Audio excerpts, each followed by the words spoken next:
Oke, kita bahas yuk. Pasti kamu lihat kan, di mana-mana berita soal rupiah anjlok. Tapi sebenarnya apa sih artinya angka-angka ini buat kita-kita? Coba deh lihat angka ini, 17.300 rupiah untuk 1 dolar Amerika. Wow, ini bukan angka sembarangan loh.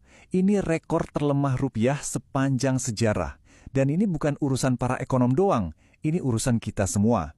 Jadi, yuk kita kupas tuntas barang-barang. Apa sih yang sebenarnya terjadi? Kok bisa begini?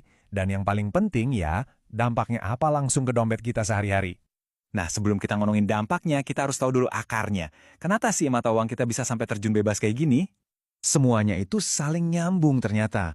Jadi ceritanya berawal dari konflik global yang lagi panas-panasnya.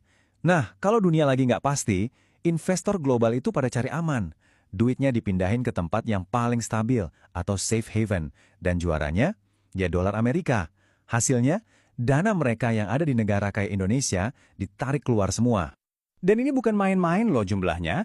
Coba bayangin, dalam sehari doang, lebih dari 1 triliun rupiah duit asing cabut dari Indonesia. Uang sebanyak itu keluar, ya jelas aja rupiah kita jadi goyang. Masalahnya nggak cuma itu.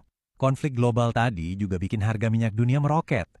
Nah, karena Indonesia ini kan impor minyak ya, artinya kita butuh lebih banyak dolar buat beli minyak. Ini jadi pukulan kedua buat rupiah kita. Makin tertekan deh. Oke, cukup ngomongin yang gede-gedenya. Sekarang kita balik ke yang paling beneran kerasa. Apa efeknya buat kamu dan saya? Ini nih yang bahaya. Pelemahan rupiah itu kayak pajak yang nggak kelihatan, tapi terus-terusan menggerogoti uang kita. Sampai ada istilah makan tabungan. Jadi tabungan yang kita kumpulin susah payah, malah kepake cuma buat nutupin biaya hidup sehari-hari yang makin mahal. Contoh paling gampang, di meja makan. Daging impor misalnya. Tiba-tiba harganya naik. Kenapa? Ya karena belinya pakai dolar yang harganya makin mahal. Terus, di jalan juga kerasa banget. Ingat kan tadi harga minyak dunia naik? Nah, ini dia akibatnya. Tiap kita isi bensin, naik ojek online, bayar ongkir, semuanya jadi lebih mahal. Perjalanan yang biasa kita lakuin jadi lebih nguras dompet. Bahkan pas motor atau mobil kita rusak pun, kita kena juga. Suku cadang yang impor, harganya ikut-ikutan terbang. Jadi, dari makan, transportasi, sampai perawatan kendaraan, semuanya berasa ada beban tambahan. Itulah wajah asli pelemahan rupiah. Nah, semua kenaikan harga yang bikin kita pusing itu, kalau diangkain jadi satu, namanya inflasi. Angka resminya 3,48%. Inilah angka di balik keluhan kita soal, kok sekarang semua serba mahal ya? Oke, tiap dengar rupiah anjlok, pasti banyak yang langsung ngeri, trauma sama krisis moneter tahun 98.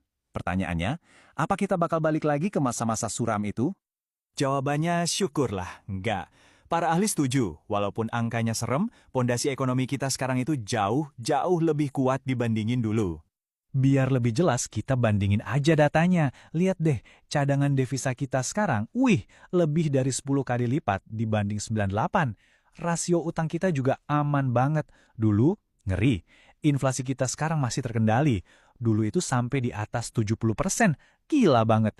Dan yang paling krusial, bank-bank kita sekarang sehat dan kuat.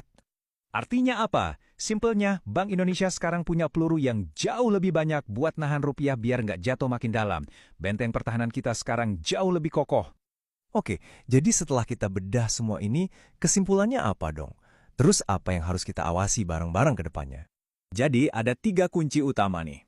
Pertama, jelas kondisi global harus adem dulu.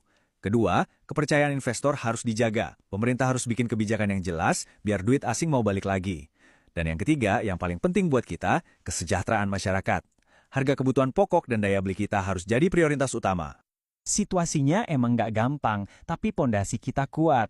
Nah, sekarang gantian, aku mau dengar pendapat kamu. Menurut kamu, apa sih satu langkah paling penting yang harus pemerintah lakuin sekarang juga? Langsung aja tulis unek-unek kamu di kolom komentar ya, kita diskusi di sana.